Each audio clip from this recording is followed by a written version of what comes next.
1960s में एक scientist John B कैल्होन ने रैट्स पे एक एक्सपेरिमेंट किया था जिसने लुक्स मैक्सिंग को बहुत पहले प्रेडिक्ट कर लिया था। मतलब आज से 60 साल पहले उन्होंने प्रेडिक्ट कर लिया था कि लुक्स मैक्सिंग आगे चल के होगी। मोटा-मोटा समझते हैं उन्होंने क्या किया? उन्होंने रैट्स के लिए एक एनवायरनमेंट क्रिएट किया।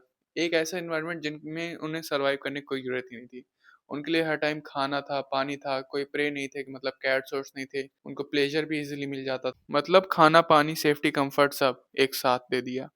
वो भी लगातार unlimited food source, unlimited water source. बस एक चीज़ की कमी थी जो कि थी स्पेस। उन्हें एक फिक्स्ड स्पेस में रखा गया था। तो हुआ क्या? उन्होंने 16 माइस को रखा, 8 एडम्स एंड 8 ईव्स को एक स्पेस में रखा उन्होंने, मतलब एक जार के अंदर रखा, एक बड़े से जार के अंदर रखा, 8 एडम्स एंड 8 ईव्स मतलब 16 माइस को। तो शुरुआत में तो सडन एनवायरनमेंट चेंज की वजह से उन्होंने एक दूसरे से फाइट करना शुरू किया। लेकिन जब सब कुछ सेटल डाउन हुआ तो उन्होंने फिर वो किया जिसके थ्रू मेटिंग हुई। तो 145 डेज़ में उनकी पॉपुलेशन हो गई 470, मतलब 16 माइस से डायरेक्ट 470 उनकी पॉपुलेशन हो गई। लेकिन यहीं पे एक ट्विस्ट आया, जो डोमिनेंट मेल्स माउस थे, मतलब रैट्स थे, उन्होंने जो फूड सोर्स के सबसे करीब वाली जगह थी उस पे कब्जा कर लिया, जिससे वहाँ पे एक सोशल हायरार्की क्रिएट कर ली, मतलब पावर क्रिएट कर ली कि उनके पास ज़्यादा पावर है, किसी के पास कम पावर है। तो ये सब डोमिनेंट माउस कर रहे थे। लेकिन फिर जैसे-जैसे उन लोगों की पॉपुलेशन बढ़ना शुरू की, अल्फ़ा मेल्स के नंबर बढ़ना शुरू किए, क्योंकि पॉपुलेशन जब बढ़ती है, स्पेस एक लिमिटेड रहता है, तो फिर आपको स्पेस अपना शेयर करना पड़ता है। पर फिर भी खाने-पीने की कोई कमी नहीं थी, क्योंकि खाना-पीना भरपूर था, बस स्पेस की कमी थी उनमें, मतलब एक फिक्स्ड स्पेस था, लिमिटेड स्पेस था। और जैसे-जैसे अल्फ़ा माउस की टेरिटरी छोटी होने लगी ईच बर्थ के साथ, वैसे-वैसे वो सोशली इनएक्टिव होने लगे। मतलब एक-दूसरे से बात ही करना बंद कर दिए, एक-दूसरे को देखना ही बंद कर दिए, एक-दूसरे को नज़रअंदाज करते थे। मतलब चाहे वो फीमेल्स हो चाहे मेल्स, वो एक-दूसरे को नज़रअंदाज करते थे कि जैसे कोई है ही नहीं। वो बस दिन में क्या करते थे? खाते थे, सोते थे and grooming. Literally mouse grooming करते थे। दिन भर वो एकदम एकदम उनके अच्छे फर रहते थे, स्कार मार्क्स नहीं रहते थे। और वो दिन भर बस ग्रूमिंग करते थे, खाते थे और सोते थे। खाते-पीते, सोते थे और ग्रूमिंग करते थे। और कैल्होन ने इन्हीं माउस को नाम दिया द ब्यूटीफुल वन्स। इनका ओनली पर्पस बस ग्रूमिंग करना, खाना, पीना, सोना। इनके फर इतने अच्छे होते थे कि इनको द ब्यूटीफुल वन्स नाम दे दिया गया। देखो, इनका काम था बस सोना, खाना, पीना। ये सोशली बिल्कुल भी एक्टिव नहीं रहते थे। और ये एक्टिव तभी होते थे जब इनकी टेरिटरी में कोई और आ जाता था। मतलब कोई और माउस एंटर कर देता था तो वो उसको देख के चिड़चिड़ा जाते थे। इनके सडन चेंज हो जाता था माइंड में। ये रैट्स हेल्दी तो थे, लेकिन इनका सोशल इंटरेक्शन या फिर मेटिंग या फिर फाइटिंग में कोई हिस्सेदारी नहीं थी। बिल्कुल नज़रअंदाज करते थे ये। और ये अपने ग्रूमिंग के ऊपर इतना ज़्यादा ध्यान देते थे कि ये सोसाइटी के सर्वाइवल में 0% कंट्रीब्यूट करते थे। मतलब इनका कोई गोल नहीं रहता था, इनका कोई पर्पस नहीं रहता लाइफ का, बस ये दिन भर खाते थे, सोते थे और घूम करते थे, क्योंकि इनको यही सब अवेलेबल था, कंफर्ट इनको 100% अवेलेबल था। और ये बिहेवियरल सिंक सिर्फ मेल रैट्स के साथ ही नहीं था, फीमेल रैट्स भी अपने इन्फेंट्स के ऊपर ध्यान नहीं देती थी, वो उनके ऊपर बिल्कुल ध्यान नहीं देती थी। कभी कभी तो कैनिबलिज्म हो जाता था, मतलब वो उन्हें खा डालती थी, मतलब अपने इन्फेंट्स को ही। अब इसका लुक्स मैक्सिंग से क्या वास्ता है? तो देखो, तुम अगली नहीं हो, लुक्स मैक्सिंग की बेस लाइन ही गिर चुकी है। Strong jawline, wide face, thick neck, ये कोई ब्यूटी स्टैंडर्ड्स नहीं है।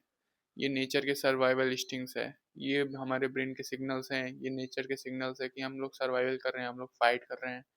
लेकिन इस टाइम पे क्या हो रहा है, हम लोग की बेस लाइन गिर चुकी है। हम लोग को घर बैठे फूड मिल जाता है, हमें कोई सर्वाइवल करने को कुछ है ही नहीं। किसी लाइफ में कोई पर्पस ही नहीं रह गया है। आजकल देखो सब फोन में जुटे हैं, ब्रेन रॉट हो रहा है सबके। मानो या ना मानो, लेकिन तुम भी उसी रैट यूट्यूब के शिकार बन गए हो। तुम्हें घर बैठे खाना मिलता है, कोई फिजिकल पेन नहीं है, कोई कंपटीशन नहीं है, कोई हंगर नहीं है, कुछ भी नहीं है। तुम्हारा कोई लाइफ में पर्पस नहीं है, तो ऐसे तुम्हारी बॉडी ऑप्टिमाइज ही नहीं हो रही। तुम्हारे लुक्स की बेस लाइन ही गिर चुकी है, मतलब तुम्हारी वाइड नेक ही नहीं हो रही, वो होना ही क्यों चाहेगी जब तुम्हारा कोई कंपटीशन ही नहीं रह गया, तुम्हारा कोई सर्वाइवल इंस्टिंक्ट ही नहीं रह गया। ये सब सर्वाइवल इंस्टिंक्ट्स है, वाइड नेक, स्ट्रॉन्ग जॉ लाइन या फिर वाइड फेस, ये सब सर्वाइवल इंस्टिंक्ट्स है, ये नेचर के सिग्नल्स हैं कि तुम सर्वाइव कर सकते हो। देखो, मैं लुक्स मैक्सिंग को डिग्रेड नहीं कर रहा, मैं तो उसको सपोर्ट करता हूँ और हमेशा से करता हूँ। मैं उसके ऊपर हज़ारों वीडियो ऐसे ही नहीं बना दिया कि लुक्स मैक्सिंग को मैं आगे चल के डिग्रेड करूँगा, इसलिए उसके ऊपर वीडियो बनाई है। मैं लुक्स मैक्सिंग को सपोर्ट करता हूँ। लेकिन यहीं पे जब आते हैं द ब्यूटीफुल वंस वाले, इनके पास कोई काम नहीं है, इनके पास लाइफ में कोई पर्पस नहीं है। जैसे क्लेविकुलर का देख लो, ये बस क्या कराता है, इसने आज तक पता नहीं कितने मेथ लिए होंगे, कितने फिलर्स डलवाए होंगे, ये बस अपने चेहरे के ऊपर जुट गया, जबकि ये पहले भी अच्छा दिखता था, लेकिन फिर भी ये सर्जरी कराए पड़ा है। और इसको जितने लोग देखते हैं, उनका भी मुझे लगता है लाइफ में कोई पर्पस नहीं है। मतलब माना कि तुम्हारे अगर मान लो तुम्हारे बोन स्ट्रांग नहीं है, तुम्हारा नैरो फेस है, तुम्हारे जो इलनेस है या फिर कुछ भी है, इस वजह से तुम सर्जरी कराना चाहते हो, तुम कराओ। लेकिन तुम्हारी लाइफ में कोई अदर पर्पस भी तो होना चाहिए, या फिर लुक्स मैक्सिंग ये सब कुछ रह गया है तुम्हारे लिए? तुम्हारे अंदर कोई और सर्वाइवल इंस्टिंक्ट भी तो होने चाहिए। आजकल इसीलिए देखो जिम जाने वाले रेयर लगते हैं, और जो लोग जिम जानते हैं वो भी द ब्यूटीफुल वंस बनते जा रहे हैं।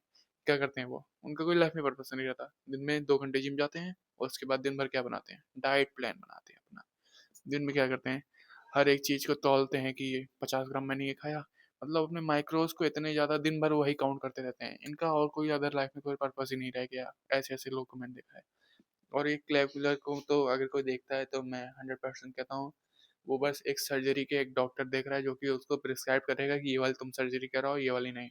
अगर तुम्हारा ठीक ठाक फेशियल स्ट्रक्चर है तो लुक्स मैक्सिंग कोई उतनी बड़ी चीज़ नहीं है तुम्हारे लिए, तुम आसानी से लुक्स मैक्सिंग कर सकते हो। लेकिन अगर इन लोगों को देखें जो कि बस दिन भर ग्रूमिंग करते रहते हैं, द ब्यूटीफुल वंस वाले रैट्स को, जैसे क्लैब है या फिर कोई और अभी है, तो इनका बस देखो तो हमेशा ही लुक्स मैक्सिंग करते रहेंगे।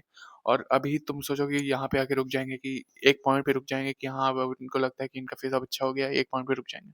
ये कभी नहीं रुकेंगे। ये हमेशा अपने लिए कोई ना कोई सर्जरी, कोई ना कोई फिलर कराते ही रहेंगे। इनका कोई भी एंड पॉइंट नहीं है, कभी नहीं रुकने वाले। और अगर तुम इनको देखते हो तो तुम्हारा भी कोई पर्पस नहीं रह जाएगा।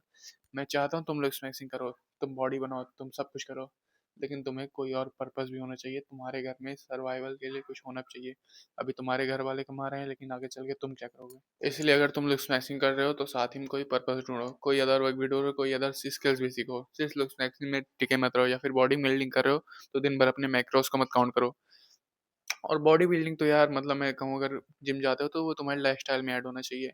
मतलब तुम्हें अपनी मसल मास तुम्हारी लाइफस्टाइल में, प्रोटीन खाना ये तुम्हारी लाइफस्टाइल में ऐड होना चाहिए। जैसे तुम खाना खाते हो वैसे प्रोटीन खाना तुम्हारी लाइफस्टाइल में ऐड होना चाहिए। तो इस वीडियो के यहीं एंड करते हैं। आई होप यू अंडरस्टैंड मैं क्या कहना चाहता था इस वीडियो में।